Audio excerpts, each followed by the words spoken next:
Hello, this is Bob Gray Sr., Chancellor of Independent Baptist Online College. We're in our 7th year and just under 1,600 students, and that's a blessing.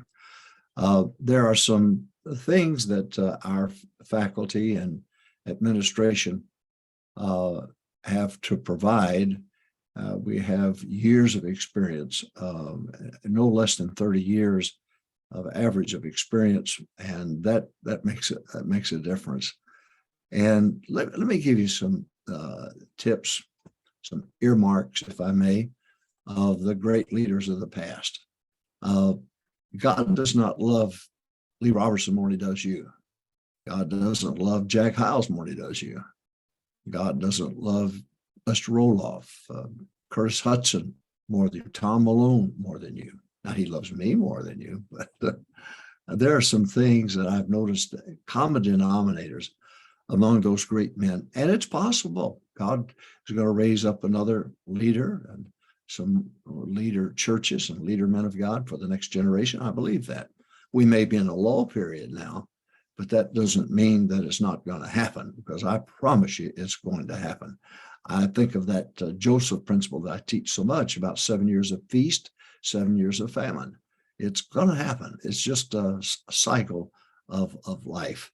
So can I give you, this is observations now. I'm 50 years in the ministry now, 77 as of recording this, and then 57 years of marriage, 66 years of being saved. So I've tried to be observant. I really have. And for the next generation, we've got to have men of God with great character. And not reputation, but character. So let me just quickly help you. Here's some things that you want to focus on, and things you want to attend to. First of all, these great leaders were, listen to this, they were laborers, not workers. Matthew 6, 38, 39, pray the Lord of the harvest for laborers. It does not say pray for workers. These men is 24/7. And any great layman is 24/7. In the business world, it's 24/7. So he said, pray the Lord of harvest, not for workers. Okay, a worker will punch in at 7, punch out at 3. A laborer is 24/7. He's the guy that owns the business. He's the guy that worries about the budget and paying the bills and keeping the employees taken care of. That's 24/7. He lives with it, sleeps with it, dreams about it. And sometimes it's nightmares, but he does. So these great men of the past that did great works, and I'm talking about running 5,000. I'm talking about running 7,000. I'm talking about in the thousands. And I'm talking about baptizing Dr. Lee Robertson 1,000 every year. He ran 10,000 all of his Sunday schools, and Brother Hyles, and so on. So I could enumerate that with many of these great men whom I preached for, preached with, and they preached for me. So you got to focus. One of the earmarks is being a laborer, not a worker. Number 2, internally motivated. That's the English word compassion, found in that same series of scriptures I mentioned. It's internal. It's not external. It's internal. You have to be driven from the inside out. Jesus said, it was Roman law, by the way, when you had a Jew had to carry the Roman soldier's backpack, so to speak, for 1 mile. You had to. And Jesus said to that Christian Jew, he said, if you're my child, you go 2 miles. Go the first mile because you have to, but then go the second mile because you want to. And Brother Hyles used to preach a sermon called the Happy Mile, that second mile. Required the first. If you do just what's you're supposed to do, you're an unprofitable servant, the Bible says. All right, we're talking about earmarks of the great leaders of the past, which we can have today. 1 is be a laborer, not a worker. Number 2, be internally motivated from the inside, innards out, not external. Now, we need the external. Don't get me wrong. Somebody's got to stomp their foot and say, look, you're going to be a deacon here. You're going to soul winning, to live a holy life. You're going to be a Sunday school teacher. You're going to have to quit your smoking, cussing, dipping, chewing, running around. I don't understand. You got to have both. You got to have both. And usually people who just dwell on the internal are not doing much. But it's that combination of internal, external. But this cutting edge leader has got to be internally motivated. Number 3, teachable. If you're teachable, you're reachable. Be teachable. All these great men that mentioned a while ago built great works. We're all teachable, always learning. Next, a survivor. When Brother Howes went on to hell and back in an attack, unjustly, unscriptural attack on him, mudslinging. I was with Dr. Lee Robertson in Southern Louisiana preaching. And Dr. Robertson said to me, he said, Jack's a survivor. I would never call Brother Howes Jack, but he said, Jack's a survivor. He's a survivor. He's always been that. He'll make it. He's a survivor. So I'm talking about the earmarks of great leaders of the past that it's possible for you to be, and for this generation to have one. But we got to note, they were laborers, not workers. They were internally motivated. They were teachable, always learning. They were a survivor. And number 5, they were a visionary. The people perish for lack of vision. What does that mean? Does that mean you have a leader has a vision and it's possible the people don't get it? That's it. You got it. You may, as a leader, have that vision, but somehow, if you can't get that to the followers, you're not together. Your vision, their vision, the same. You're not going to be able to get it done. You've got to be a true visionary. I was preaching in Michigan. A fellow came up to me and he said, Bob Gray, you know what you are? You're a space invader. And I said, what are you talking about? He said, everybody's got a bubble around them. He said, but when you preach and teach, you just burst right through that bubble. I guess I do. So we're talking about the earmarks of great leaders of the past that we can look to and emulate. 1, be a laborer, not just a worker. Don't do just what's required of you. You're unprofitable if you do. Number 2, be internally motivated. Thank God for the external motivation. Brother Howes used to say, you'll not have chapel every Wednesday with me. You're going to get out there. You're going to have to stir yourself up. Paul said to Timothy, stir the gift of God, stir it up yourself, Timothy. All right. So number 1, labor, not worker, internally motivated, a teachable, a survivor.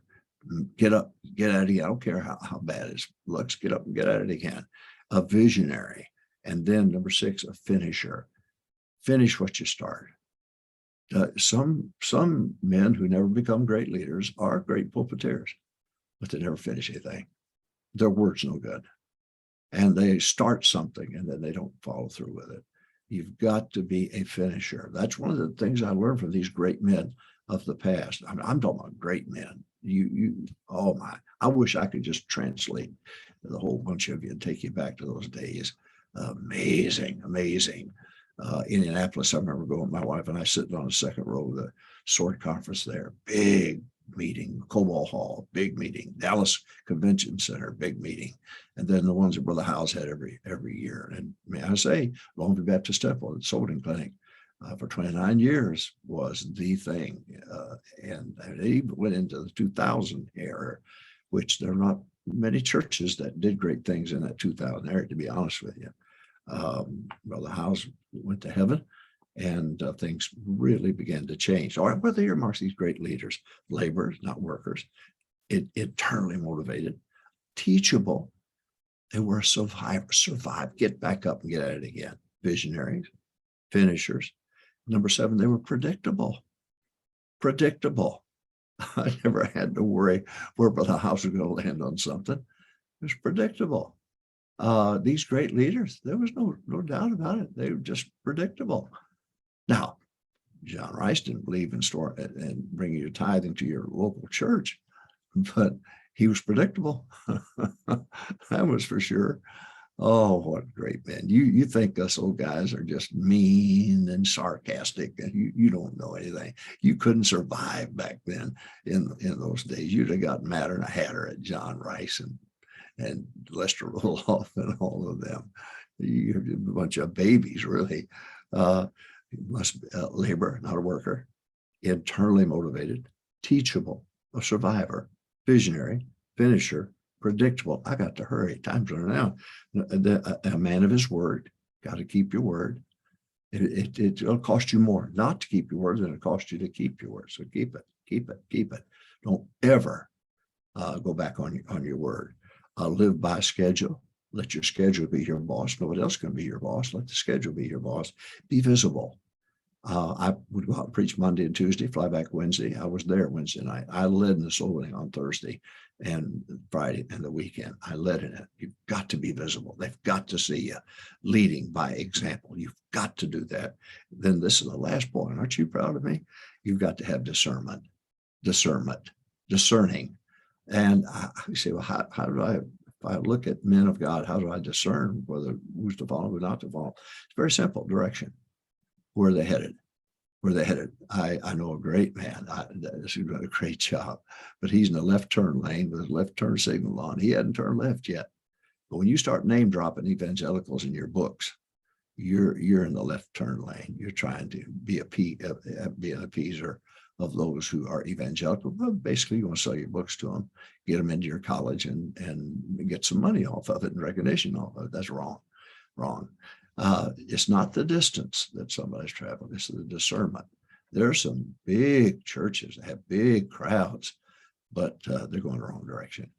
And you don't need that. You don't need that. And Brother House had to make those decisions, and he did. Les Roloff did. All of them did. Tom Malone did. They all had discernment. They were looking to the direction, not the distance. And then they hooked their wagon to folks like that. Independent Baptist Online College. This is just a taste of what you'll get. It'll help you, it'll encourage you, and give you something you can sink your teeth into. God bless you.